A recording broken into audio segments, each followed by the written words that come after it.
Alright, hey, today we are talking about earthquakes. And we're going to start pretty basic, but at the end of today, we should know how our earthquakes formed. What really happens to produce an earthquake? And you might say, hey, Mr. Z, I already know this. It's when rocks break. Well, that's only kind of part of the correct answer. The really important thing is what happens after the rocks are broken.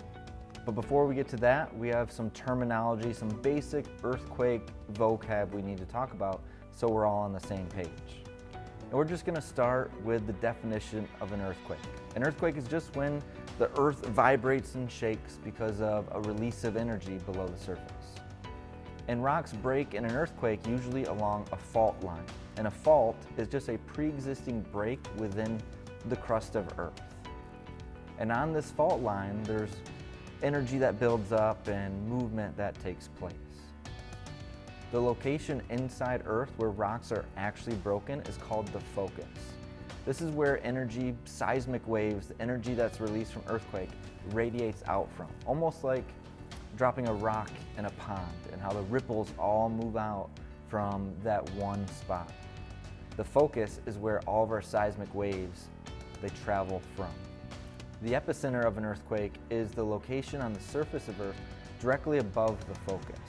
So the focus is usually, fairly deep inside the Earth, inside the crust, where the rocks are actually breaking, but directly above that is the epicenter, and that's what's referenced on the news. For instance, you might hear that there was an earthquake in San Francisco or something like that, but it doesn't mean that the rocks at the surface in San Francisco are being broken and moving. It's probably a few kilometers under the surface. When we talk about how movement inside the Earth happens, kind of the direction, there's really kind of two different types of direction. An earthquake can either cause the Earth to be offset or displaced, which is a horizontal movement, or uplift could take place, which is a vertical movement, up or down. Movement in the crust often can produce a scar on the surface, and we call that a fault scarp. A fault scarp is just exposed fault line. Because of the movement, there's no vegetation, there's no soil, it's just bare rock. Over time, this can get eroded away, so it's much more difficult to see. And that's kind of an indicator of how recently an earthquake happened. If it's just bare rock, it means it was pretty recent. But if there's a lot of overgrown vegetation and a lot of soil and dirt built up, it probably hasn't seen any movement for quite a long time. When we talk about earthquakes, it's hard to not talk about the San Andreas Fault. This is a transform fault boundary that runs through California. The San Andreas Fault is one of the most studied fault lines on the entire planet.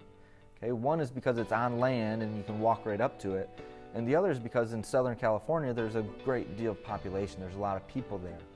And so they want to study to maybe predict where earthquakes will occur to protect that population. But right now our best prediction is not very accurate at all. We use something called the seismic gap, which is really just a probability. If an area has had an earthquake recently, it's not going to have the type of stress built up to have another earthquake anytime soon. But if there's an area that has not had an earthquake for hundreds of years, the probability is much more likely that's going to be the spot of the next earthquake. And we build this seismic gap using historical records, just records from the past of when and where there's been earthquakes. Earthquakes along the San Andreas normally form through a process called stick-slip, where there's a resistant rock layer that gets stuck. Okay?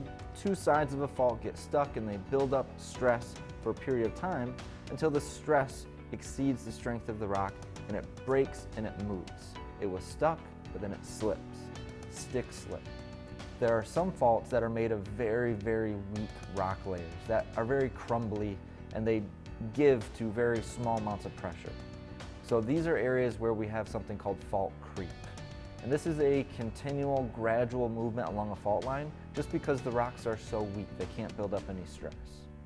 The next thing we need to talk about is what really causes an earthquake.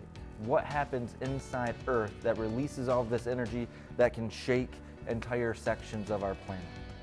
And the basic idea is a little more simple than you might think. It's all about the elastic rebound hypothesis. This idea that rock layers can bend, and when they break, they rebound. Just like a rubber band, that has been deformed with, let's say, your finger. The elastic rebound hypothesis you can really think of as a rubber band, an elastic band. And if you have ever taken a rubber band, stretched it out, and added a force to it, an energy, it causes the rubber band to change its shape, okay? We can call this deformed. If this is original position, being straight, you add an energy, it causes the rubber band to deform. But when you release that energy, what happens to the rubber band?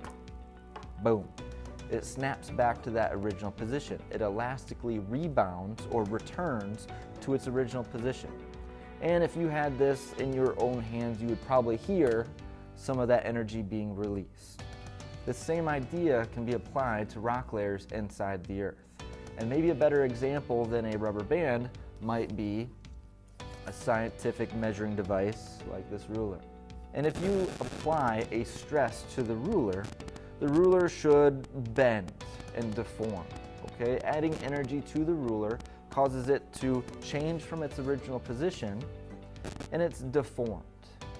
And eventually, if we add too much stress to the ruler, it's going to deform to a point where it can't hold that stress any longer, and it's going to eventually break. And the important thing is not that the ruler is broken, but what happened to the ruler after it was broken. Okay, we had that release of energy. I heard a giant snap. I'm not sure that's going to come through on the video. But our ruler that was deformed is now back to being straight. It returns to its original position just like the rubber band. That's the elastic rebound theory, and that's how we apply this idea to rock layers in the Earth. Rocks do the same thing. You add a stress to the rock, it causes it to deform, it changes its shape.